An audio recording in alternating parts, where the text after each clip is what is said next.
ছোট সময় একবার আমাকে সাপে কাটছিল।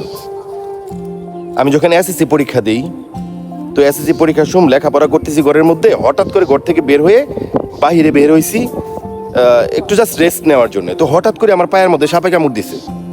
সাপে কামড় দেওয়ার পর জীবনের প্রথমবার কামড় দিছে ভাই, বিশ্বাস করবেন না, মাথাটা পুরো ঘুরাইয়া গেল এবং ভয়ে আমি চিৎকার করতেছি। তো দৌড়াইয়া ঘর থেকে আমার বাবা মা এবং বোন, আমার বড় বোন ছিল, ওরা বের হয়ে আসছে। আয়শা যখন দেখছে যে সাপটা নিচে পড়ে আছে, আমি জাস্ট পায়ে কামড় দেওয়ার পর পাটা ঝাঁকি মেরে ফালাইয়া দেওয়াতে সাপটা ঘুরতেছে। তো ওরাও শুরু করে দিয়েছে কান্না। দৌড়ে আসে আমার পায়ে চাপা ধরে এবং কান্নাকাটি শুরু করে। বিশ্বাস করবেন না, আমাকে সাপে কামড় দিছে। সাপে কামড় দেওয়ার পরে যে ভয়টা আমি পাইছি, তো আমার পরিবারের সদস্য, আমার বাবা মা এবং বোন, আমার ভাই নাই, আমি একা, আমার বোনের কান্না দেখে আমাকে যে সাপে কামড় দিছে এটা আমি ভুলেই গেছি। সাপে কামড় দেওয়ার যে ফিলনেসটা, এটা আমার মধ্যে নাই।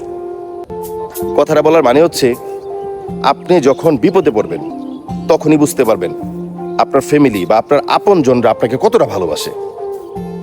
সুতরাং তাদেরকে হুটহাট মনে কষ্ট দিবেন না।